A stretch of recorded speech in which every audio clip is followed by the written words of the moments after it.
Halo teman-teman semua, pada kesempatan ini kami dari kelompok 7A kelas AC307A ingin menjelaskan tentang manajemen pajak untuk sewa guna usaha. Tak kenal maka tak sayang. Berikut anggota kelompok 7A. Yang pertama, Adriana Sipora Sevatu, NIM 23 2018 122. Yang kedua ada Ririn Yuliawati, NIM 23 2018 123. Yang ketiga ada Chris Valenta Wukirasi, NIM 23 2018 124. Dan yang keempat ada Hilda Septianti Tanggi, NIM 23 2018 134. Sebagai pengantar, kita akan membahas tentang sewa guna usaha secara umum.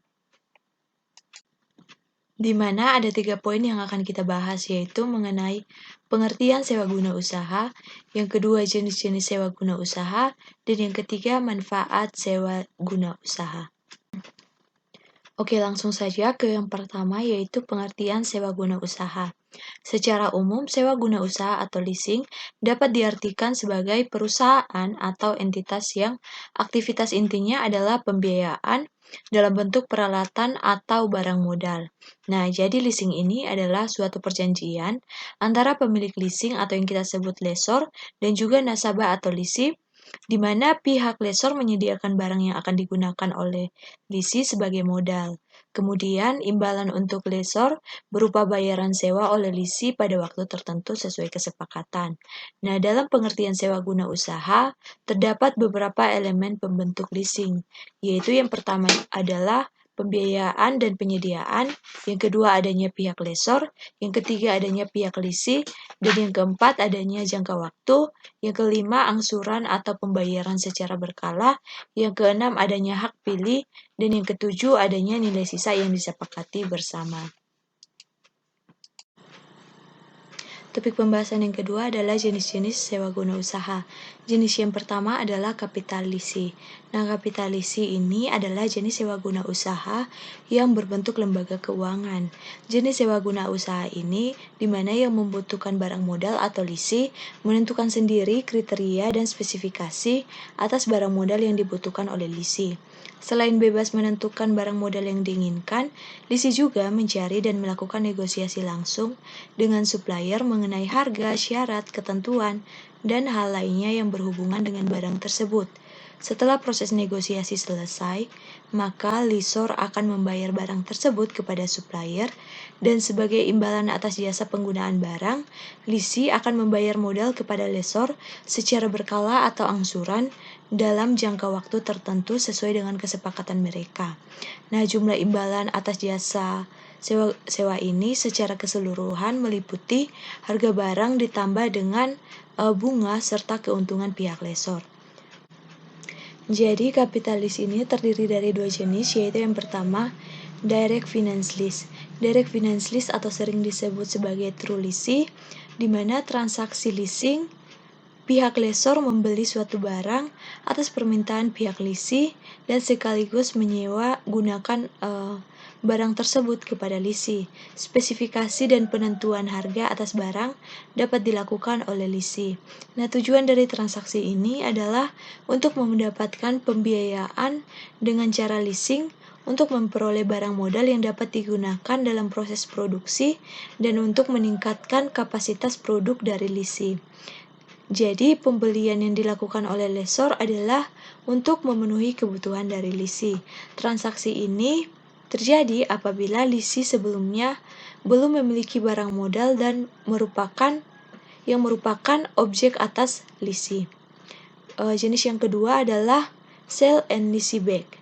Nah, transaksi jenis ini sering disebut sebagai technical sell and lease back. Nah, transaksi dalam jenis ini pada prinsipnya adalah pihak lisi sengaja menjual barang modalnya kepada lessor, kemudian untuk dilakukan leasing atas barang tersebut.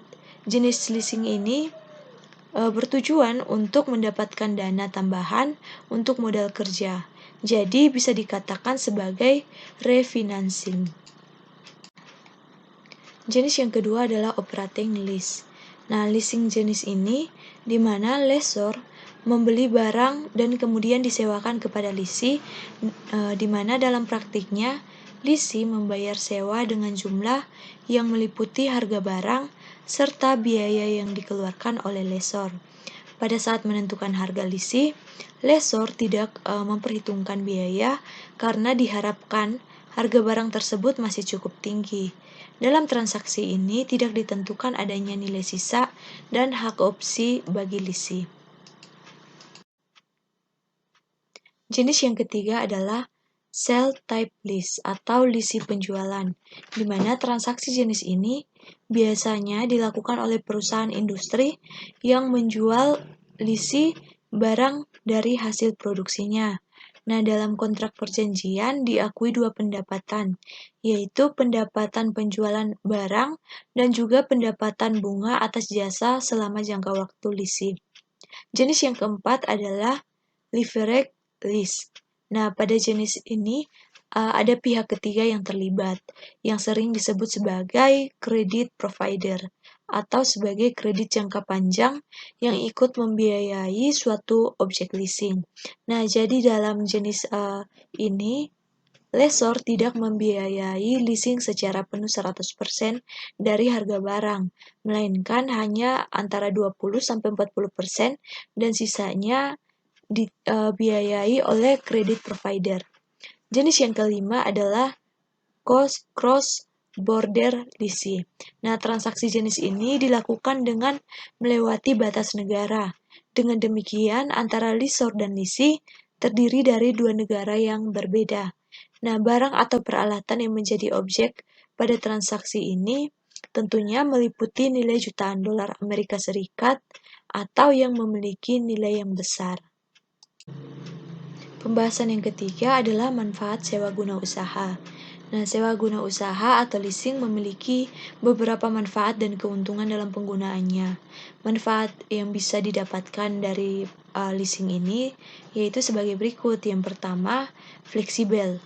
Perusahaan leasing kebanyakan sistemnya adalah kontrak atau perjanjian, maka kebutuhannya dapat disesuaikan berdasarkan kebutuhan kita.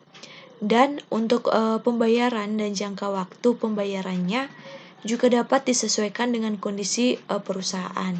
Jadi, segala hal yang berkaitan dengan leasing dapat membuat kesepakatan yang sesuai dengan kemampuan perusahaan.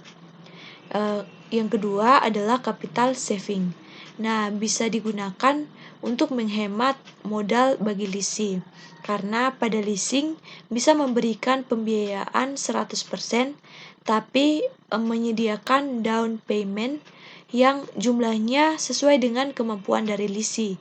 Maka, ini dapat membantu cash flow perusahaan, terutama untuk yang baru beroperasi atau sedang berkembang, karena modal perusahaan bisa digunakan untuk keperluan lain. Manfaat sewa guna usaha yang ketiga adalah sebagai sumber pembiayaan alternatif. Nah, leasing merupakan sumber pembiayaan bagi perusahaan tanpa mempengaruhi jalur kredit perusahaan.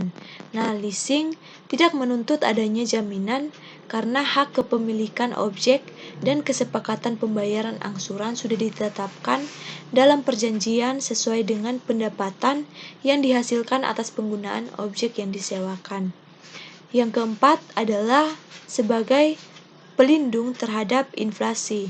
Nah, leasing bisa digunakan untuk menghindari penurunan nilai utang yang disebabkan oleh inflasi. Karena leasing selalu membayar dengan satuan moneter yang lalu terhadap sisa kewajibannya. Selanjutnya, pembahasan mengenai sewa guna usaha dalam PSAK akan dijelaskan oleh teman saya. Pengertian sewa guna usaha dalam PSAK.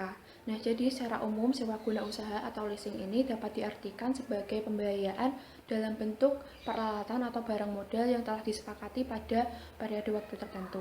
Nah, jadi leasing ini itu merupakan perjanjian antara pemilik leasing atau disebut juga lessor, yaitu perusahaan pembiayaan atau perusahaan sewa, dan juga antara lisi ataupun perusahaan atau perorangan yang menggunakan barang modal itu dari lessor. Nah, dijelaskan dalam PSAK 30 edisi revisi 2011 tentang sewa, bahwa sewa itu tidak dapat dibatalkan kecuali terjadi hal-hal berikut ini. Yang pertama itu adanya terjadi kontingensi yang kemungkinan terjadinya itu sangat kecil. Kemudian yang kedua itu adalah adanya persetujuan dari lessor. Kemudian ketiga ada jika leasing mengadakan perjanjian sewa baru atas aset yang sama atau atas aset yang setara dengan lessor yang sama. Kemudian yang keempat adalah adanya pembayaran tambahan yang signifikan pada awal sewa oleh lisi sehingga secara ekonomis dapat dipastikan bahwa tidak akan ada pembatalan. Terdapat beberapa jenis dari leasing. Yang pertama adalah capital lease yang akan terbagi menjadi dua, yaitu direct finance lease dan juga ada sale and leaseback. Nah, pengertian secara umum tentang capital lease ini adalah sewa guna usaha dalam bentuk lembaga keuangan. Jadi jenis sewa guna usaha ini itu membutuhkan barang modal atau pihak lisi ini dapat menentukan sendiri kriteria dan spesifikasi barang modal yang dibutuhkannya. Nah, untuk yang direct financial lease ini itu transaksi leasing ini di mana lessor membeli suatu barang atas permintaan pihak lisi dan juga kemudian menyewakan barang itu kepada lisi. Nah, tujuan dari transaksi ini itu adalah untuk mendapatkan pembiayaan dengan cara leasing untuk memperoleh barang modal yang digunakan dalam proses produksi yang sesuai dengan kebutuhan lisi. Kemudian yang sale dan leaseback ini transaksi ini itu pada prinsipnya adalah pihak lisi itu sengaja menjual barang modalnya kepada lessor untuk kemudian dapat dilakukan leasing atas barang modal tersebut. Kemudian ada yang selanjutnya adalah operating lease. Nah, jadi dalam leasing ini itu lessor membeli barang dan kemudian disewakan kepada lisi. Nah, dalam prakteknya itu lisi akan membayar sewa dengan jumlah harga barang yang dikeluarkan oleh pihak lessor itu. Nah, jadi dalam penentuan harganya itu lessor tidak boleh menentukan harga yang terlalu tinggi karena dalam transaksi ini nantinya barang tersebut itu tidak ditentukan adanya nilai sisa dan hak opsi bagi lisi. Nah, kemudian yang ketiga adalah sale type lease atau lease penjualan. Nah, dalam transaksi ini itu biasanya dilakukan oleh perusahaan industri yang menjual lease barang dari hasil produksinya. Jadi, dalam kontrak perjanjian yang disepakati oleh kedua belah pihak itu, pendapatan atas penjualan barang dan pendapatan bunga atas jasa itu adalah waktu untuk leasing. Kemudian ada leverage lease. Nah, jadi pada jenis ini itu terdapat pihak ketiga yang terlibat atau juga disebut sebagai credit provider. Jadi, dalam jenis ini lessor itu tidak membiayai leasing 100%, namun hanya sekitar 20-40% saja dan sisanya akan dibiayai oleh credit provider ini. Pihak ketiga yang biasanya terlibat itu berupa lembaga keuangan ataupun bank dan dalam status sebagai penyedia dana bagi lessor, sedangkan jaminannya itu dapat berupa objek leasing itu tadi. Kemudian yang kelima ada cross border lease. Nah, jadi transaksi jenis ini itu dilakukan antar batas negara. Jadi lessor dan lisi ini terdiri dari dua negara yang berbeda. Nah, barang atau peralatan yang menjadi objek dari transaksi ini itu meliputi nilai yang cukup besar dalam misalkan dalam dolar Amerika Serikat ataupun yang memiliki nilai-nilai yang tinggi.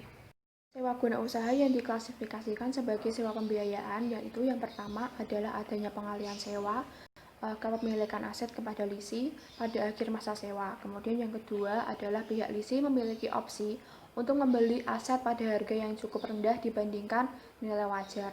Pada tanggal opsi itu mulai dapat dilaksanakan sehingga pada awal sewa dapat dipastikan bahwa hak opsi akan dilaksanakan. Kemudian yang ketiga adalah periode masa sewa dari aset tersebut itu merupakan sebagian besar umur ekonomis aset meskipun hak milik itu tidak dapat dialihkan. Kemudian yang keempat adalah pada awal sewa, jadi nilai dari jumlah pembayaran sewa minimum itu secara substansial mendekati nilai wajar aset sewaan.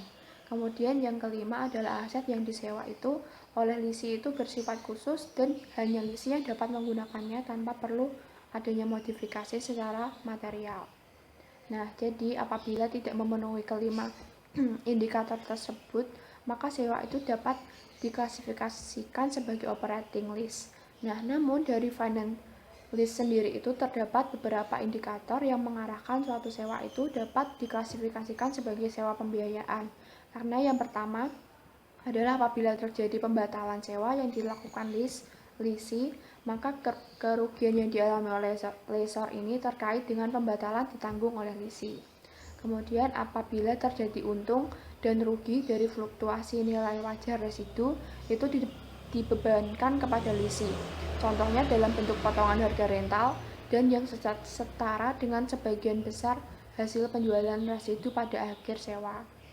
Kemudian untuk yang ketiga adalah leasing memiliki kemampuan untuk melanjutkan sewa pada periode selanjutnya dengan nilai rental yang secara substansial itu lebih rendah daripada nilai pasar rental. Terdapat beberapa manfaat yang dapat diperoleh dengan menggunakan leasing ini. Yang pertama adalah fleksibel. Nah, jadi banyak perusahaan dengan menggunakan sistem kontrak atau perjanjian yang kebutuhannya itu dapat disesuaikan dengan kondisi perusahaan. Jadi misalkan untuk pembayaran dan jangka waktu pembayarannya itu dilihat kondisi dan kebutuhan perusahaan itu sendiri. Kemudian yang kedua adalah capital saving. Nah, hal ini itu bisa digunakan untuk menghemat modal bagi leasing. Karena pada leasing ini dapat memberikan pembiayaan 100%. Jadi, hal ini itu dapat membantu perusahaan terutama bagi yang baru memulai atau merintis ataupun juga yang baru berkembang karena modalnya itu bisa digunakan untuk keperluan yang lain. Kemudian yang ketiga adalah sumber pembiayaan alternatif. Nah, leasing ini itu dapat menjadi sumber pembiayaan bagi perusahaan tanpa mempengaruhi kredit perusahaan. Nah, leasing ini tidak menuntut adanya jaminan karena hak kepemilikan objek dan kesepakatan pembayaran angsuran itu sudah ditetapkan pada perjanjian sesuai dengan pendapatan yang dihasilkan atas penggunaan objek yang disewakan. Kemudian yang keempat adalah sebagai pelindung terhadap inflasi. Nah, leasing ini itu bisa digunakan untuk menghindari penurunan nilai utang yang disebabkan oleh inflasi. Karena leasing selalu membayar dengan satuan moneter yang lalu terhadap sisa kewajibannya. Akuntansi sewa guna usaha dari sisi lessor. Nah, jadi pengklasifikasian sewa guna usaha menurut PSAK 30 ini dibagi menjadi dua, yaitu finance lease atau pembiayaan dan juga operating lease. Nah, jadi dalam sewa pembiayaan itu secara substansial, lessor mengalihkan seluruh risiko dan manfaat yang terkait dengan kepemilikan suatu aset kepada leasing. Kemudian aset sewaan itu berupa piutang sewa pembiayaan di laporan posisi keuangan sejumlah jumlah yang sama dengan investasi sewa neto tersebut.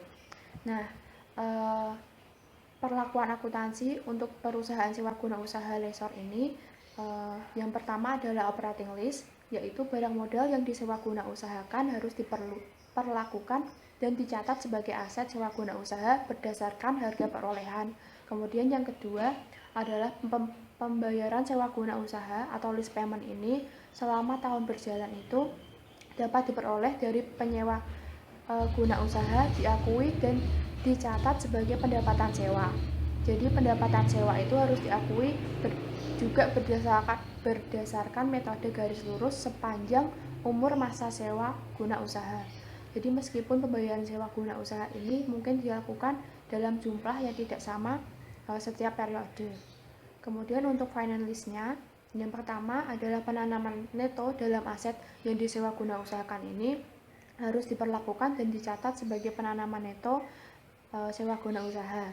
Jadi jumlah penanaman neto tersebut itu terdiri dari jumlah piutang sewa guna usaha ditambah nilai sisa atau nilai harga opsi yang akan diterima oleh perusahaan sewa guna usaha pada akhir masa sewa dan dikurangi dengan pendapatan sewa guna usaha yang belum diakui dan juga simpanan jaminan. Kemudian yang kedua adanya selisih antara piutang sewa guna usaha ditambah dengan nilai sisa dengan harga perolehan aset yang disewa guna usahakan diperlakukan sebagai pendapatan sewa guna usaha yang belum diakui. Kemudian selanjutnya adalah pendapatan sewa guna usaha yang belum diakui ini harus dialokasikan secara konsisten sebagai pendapatan tahun berjalan berdasarkan suatu tingkat pengembalian berkala atas penanaman neto perusahaan sewa guna usaha. Kemudian yang keempat, apabila perusahaan sewa guna usaha ini menjual barang modal kepada penyewa guna usaha sebelum berakhirnya masa sewa guna usaha, maka perbedaan antara harga jual dengan penanaman neto dalam sewa guna usaha ini pada saat penjualan itu harus dilakukan dan diakui dan dicatat sebagai keuntungan atau kerugian pada periode berjalan. Selanjutnya yang terakhir adalah pendapatan lain yang diterima sehubungan dengan transaksi sewa guna usaha harus diakui dan dicatat sebagai pendapatan periode berjalan. Kemudian perlakuan akuntansi untuk penyewa guna usaha atau leasing berdasarkan PSAK nomor 30. Menurut jenis sewanya terbagi menjadi dua, yaitu operating lease dan finance lease. Nah, untuk operating lease ini pembayaran sewa guna usaha selama tahun berjalan merupakan biaya sewa yang diakui dan dicatat berdasarkan metode garis lurus selama masa sewa guna usaha. Meskipun pembayaran sewa masa guna usaha ini dilakukan dalam jumlah yang tidak sama setiap periodenya. Kemudian untuk yang finance lease, yang pertama adalah transaksi sewa guna usaha ini diberlakukan dan dicatat sebagai aktiva tetap dan kewajiban pada masa awal sewa guna usaha sebesar nilai tunai dari seluruh pembayaran sewa guna usaha ditambah nilai sisa atau harga opsi yang harus dibayar oleh penyewa guna usaha pada masa akhir sewa guna usaha. Jadi selama masa sewa guna usaha, setiap pembayaran sewa guna usaha ini dialokasikan dan dicatat sebagai angsuran pokok kewajiban sewa guna usaha dan beban bunga berdasarkan tingkat bunga yang diperhitungkan terhadap sisa kewajiban penyewa guna usaha. Kemudian tingkat diskonto yang digunakan untuk menentukan nilai tunai dari pembayaran sewa guna usaha itu adalah tingkat bunga yang dibebankan oleh perusahaan sewa guna usaha atau tingkat bunga yang berlaku pada masa awal sewa guna usaha. Selanjutnya yang ketiga adalah aktiva yang disewa guna usahakan ini harus diamortisasi dalam jumlah yang wajar berdasarkan taksiran masa manfaatnya. Sewa guna usaha atau leasing di dalam perpajakan. Nah, ada beberapa perlakuan perpajakan di dalam aktivitas sewa guna usaha atau leasing. Perlakuan PPh atas kegiatan sewa guna usaha yang menggunakan hak opsi atau dengan hak opsi itu pada sisi lessor atau bagi lessor itu diatur dalam pasal 14 KMK strip nomor 1169 garis miring KMK titik 01 garis miring 1991. Nah, perlakuan PPh yang pertama itu adalah penghasilan dari lessor yang dikenakan PPh itu adalah penghasilan sebagian yang diterima lessor dari pembayaran atas sewa guna usaha. Nah, yang kedua, lessor itu tidak boleh melakukan penyusutan atas barang modal atau objek dari sewa guna usaha. Nah, yang ketiga, apabila masa sewa guna usaha itu selesai lebih cepat daripada kesepakatan, maka Direktorat Jenderal Pajak itu melakukan koreksi atas penghasilan yang diterima oleh lessor dari pembayaran sewa guna usaha. Nah, selanjutnya lessor itu boleh membuat cadangan piutang tak tertagih dengan jumlah maksimal itu 2,5% dari rata-rata saldo awal dan rata-rata saldo akhir piutang. Nah, yang terakhir itu kerugian atas piutang tak tertagih itu bisa dibebankan pada cadangan piutang. Nah, namun apabila jumlah dari kerugian itu lebih besar daripada cadangan piutang, maka kerugian tersebut bisa dibebankan pada penghasilan bruto. Nah, begitupun sebaliknya, apabila jumlah pada cadangan piutang itu sisa, nah maka sisanya itu bisa diakui sebagai penghasilan. Oke, selanjutnya itu ada perlakuan PPh atas kegiatan sewa guna usaha dengan hak opsi bagi sisi lisi. Nah, ini diatur dalam pasal 16 KMK strip 1169 garis miring KMK titik 01 garis miring 1991. Nah, untuk perlakuan PPh-nya, yang pertama itu adalah lisi itu tidak boleh melakukan penyusutan pada barang atau objek sewa guna usaha sampai hak opsi milik lisi itu digunakan. Jadi setelah hak opsi itu digunakan, lisi itu bisa melakukan penyusutan atas barang atau modal berdasarkan dengan nilai sisa dari barang atau objek sewa guna usaha tersebut. Nah, yang selanjutnya, pembayaran selain tanah itu dapat mengurangi penghasilan bruto. Jadi pembayaran sewa apapun itu, tapi kecuali tanah, itu bisa mengurangi penghasilan bruto. Nah, selanjutnya sama halnya seperti pada sisi lessor, apabila masa sewa guna usaha itu tidak sesuai dengan perjanjian, maka DJP atau Direktorat Jenderal Pajak juga melakukan koreksi pada pembebanan biaya sewa guna usaha dengan hak opsi ini. Nah, yang keempat, yang terakhir itu adalah lisi tidak bisa memotong PPh pasal 23 kepada lessor. Jadi pada bagian atau pada kegiatan sewa guna usaha dengan hak opsi ini, lesi itu tidak bisa memotong PPh 23 kepada lessor. Oke, setelah perlakuan PPh pada sewa guna usaha dengan hak opsi ini juga ada perlakuan PPN yang diatur. Nah, pada penyerahan jasa transaksi sewa guna usaha dengan hak opsi ini yang dari lessor kepada lisi itu dikecualikan dari PPN. Nah, hal ini itu diatur pada pasal 15 KMK strip 1169 garis miring KMK titik 01 garis miring 1991.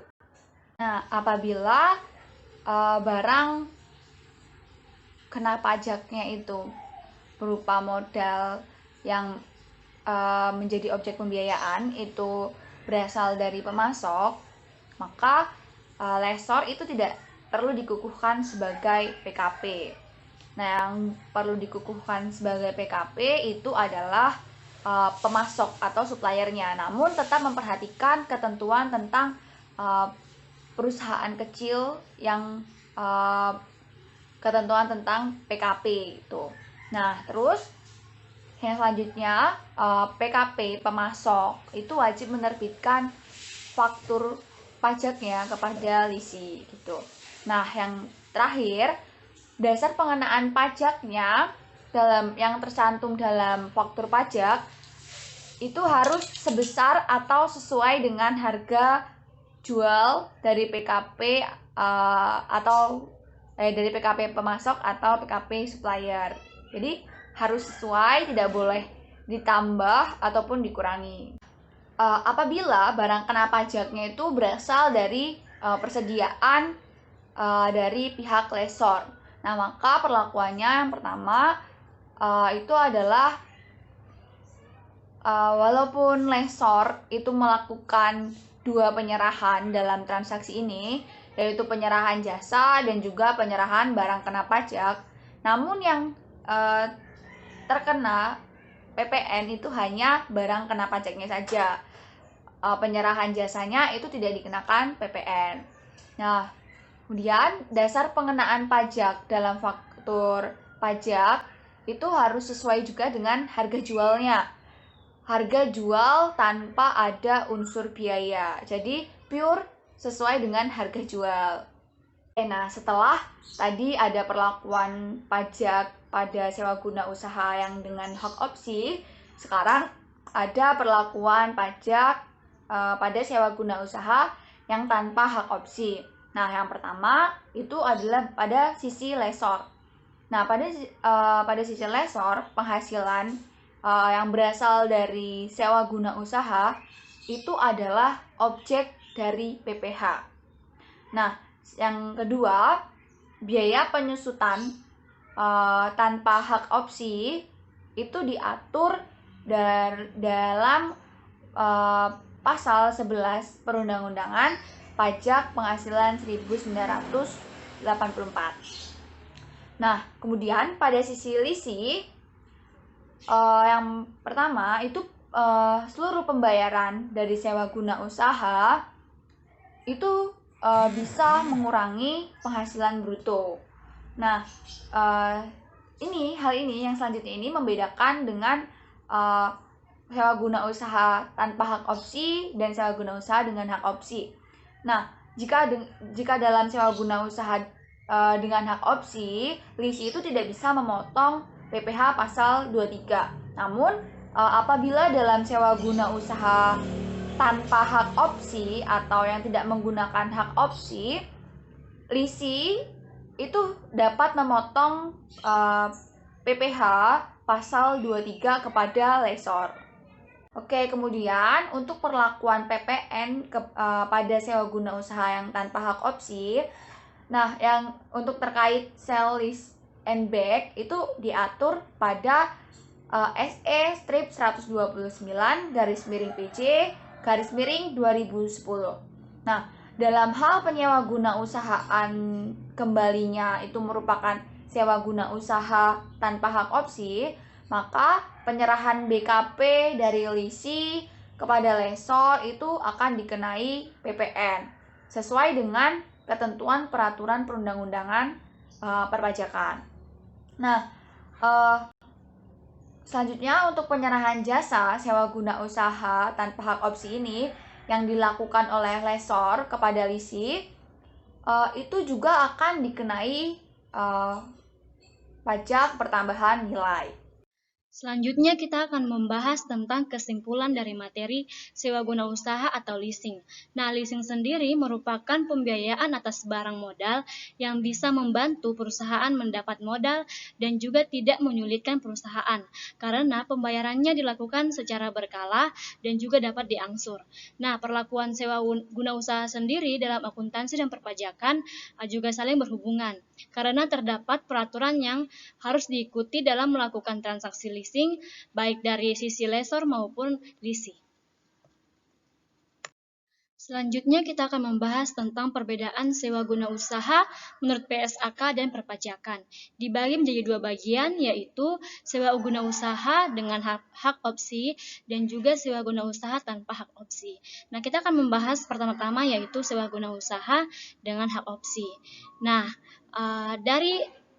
menurut PSAK, dari bagian lessor diatur dalam pasal 3 Keputusan Menteri Keuangan 1199/1991 yang berbunyi yaitu jumlah pembayaran sewa guna usaha selama masa sewa guna usaha pertama ditambah dengan nilai sisa barang modal harus dapat menutup harga perolehan barang modal dan keuntungan lessor. Nah, dari sisi lisi sendiri diatur di dalam PSAK pasal 3 Keputusan Menteri Keuangan 1169/1961 yaitu bunyinya perjanjian sewa guna usaha memuat ketentuan mengenai opsi bagi lisi. Selanjutnya sewa guna usaha dengan hak opsi menurut perpajakan. Untuk lessor sendiri diatur dalam pasal 15 Keputusan Menteri Keuangan 1169/Keputusan Menteri Keuangan 01/1991 yang bunyinya penghasilan lessor yang dikenakan PPh adalah sebagian dari pembayaran sewa guna usaha dengan hak opsi yang berupa imbalan jasa sewa guna usaha atas penyerahan jasa dalam transaksi sewa guna usaha dengan hak opsi dari lessor kepada lisi dikecualikan dari pengenaan pajak. Untuk lisi sendiri diatur di dalam pasal 16 Keputusan Menteri Keuangan 1169/1991 Keputusan Menteri Keuangan 01/1999 yang bunyinya selama masa sewa guna usaha, lisi tidak boleh melakukan penyusutan atas barang modal yang disewakan guna usaha sampai saat lisi menggunakan hak opsi untuk membeli. Selanjutnya kita akan membahas tentang sewa guna usaha tanpa hak opsi. Nah, menurut PSAK, bagian lesor itu diatur dalam pasal 4 KMK 1199/1991, yaitu bunyinya, jumlah pembayaran sewa guna usaha selama masa sewa guna usaha pertama tidak dapat menutupi harga perolehan barang modal yang disewa gunakan usaha ditambah keuntungan yang diperhitungkan oleh lesor. Dan menurut lisi sendiri diatur dalam pasal 4 KMK 1169/1999 yang bunyinya perjanjian sewa guna usaha tidak memuat ketentuan mengenai opsi bagi lisi. Kalau tadi kita membahas tentang sewa guna usaha tanpa hak opsi menurut PSAK, maka sekarang kita akan membahas tentang sewa guna usaha tanpa hak opsi menurut perpajakan. Nah, dari sisi lesor sendiri diatur di dalam pasal 4 KMK 1169/KMK 01/1991 yang bunyinya, jumlah pembayaran sewa guna usaha selama masa sewa guna usaha pertama tidak dapat menutupi harga perolehan barang modal yang disewa gunakan ditambah keuntungan yang diperhitungkan oleh lesor. Dalam artian harga perolehan barang modal yang disewa gunakan ditambah keuntungan yang diperhitungkan oleh lesor lebih besar dari jumlah pembayaran sewa guna usaha selama masa sewa guna usaha pertama. Nah, selanjutnya itu dari sisi lisi sendiri diatur dalam pasal 4 KMK 1169/KMK 01/1991 yang mana bunyinya perjanjian sewa guna usaha tidak memuat ketentuan mengenai opsi bagi lisi. Demikianlah presentasi dari kelompok 7A. Terima kasih buat teman-teman yang sudah mau menonton.